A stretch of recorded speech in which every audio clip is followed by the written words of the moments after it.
সময় দেই, সময় নষ্ট করি, কিন্তু ভগবানের কথা কীর্তন মুখে আমাদের উচ্চারিত হয় না।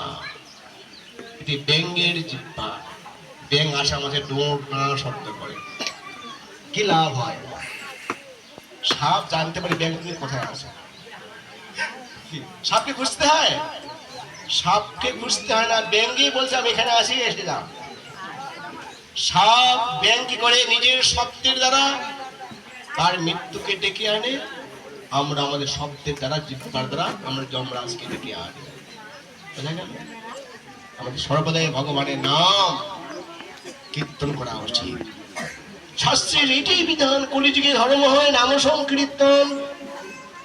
চারি যুগে চারি ধর্ম জীবের কারণ, অতএব কলিযুগে নাম যজ্ঞ সার, আর কোন ধর্ম কলিযুগ নাই হয়ে পার।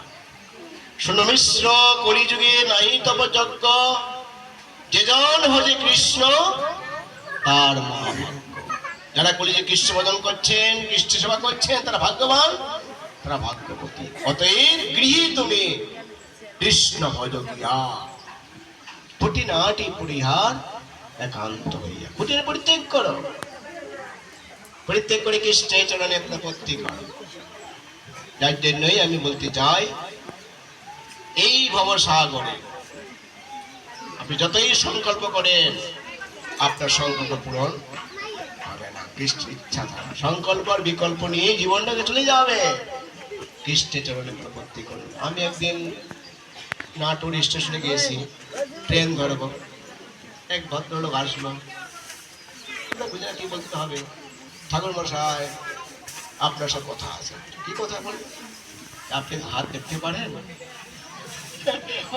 গহনা করতে পারি, হাত দেখতে পারি না, আমার কাজ।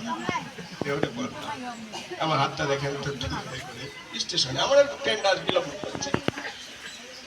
আমি আমার সেবক ছিল, ওর ছিল, ভাবতে মহারাজ আমি কি বলছি, চমকে গেছে। থামো থামো, তুমি কি মরবে না? আমরা এই জগতে সবাই মরব। মিথ্যা কথা বলেছি? মিথ্যা বলেছি? না না, মিথ্যা বলি নাই। ভয় পাচ্ছ কেন? কে কেন ভয় পাচ্ছ? ভয় পাত কিছু নেই, আমরা সবাই জগতে মরব, আগে আর পরে। এই হাতে রেখা কে অঙ্কন করেছেন? কোন গণক ঠাকুর না। কোন গণক ঠাকুর তোমার হাতের রেখাটা মিশাতে পারবে না, আমিও পারবো না। তিনি হাতের রেখার অঙ্কিতন করেছেন, অঙ্কন করেছেন, তিনি হচ্ছে আমাদের বিধাতা, তিনি হচ্ছে ভগবান শ্রীকৃষ্ণ।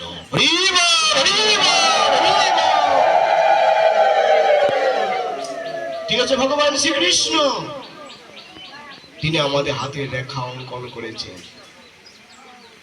যেহেতু জ্যোতিষশাস্ত্রের বিষয়ে আমি জানি, পড়াশোনা করতাম আগে থেকেই, জানেন যে স্কুলে পঞ্জিকা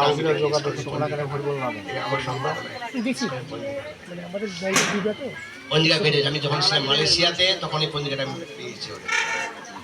আমি ইতিমধ্যে মালয়েশিয়া গেছিলাম, তারপরে থাইল্যান্ড, কয়েকটি দেশে। যাই হোক, এটা পরে কথা। তাহলে এই যে অঙ্কন কি করেছে ভগবান শ্রীকৃষ্ণ? ভগবান শ্রীকৃষ্ণ আমাদের বিধাতা, তিনি আমাদের কপাল অঙ্কন করেন, কপাল গণনা করেন। এই সেই কৃষ্ণই কলিযুগে কে এসেছেন? চৈতন্য মহাপ্রভু, চৈতন্যদেব।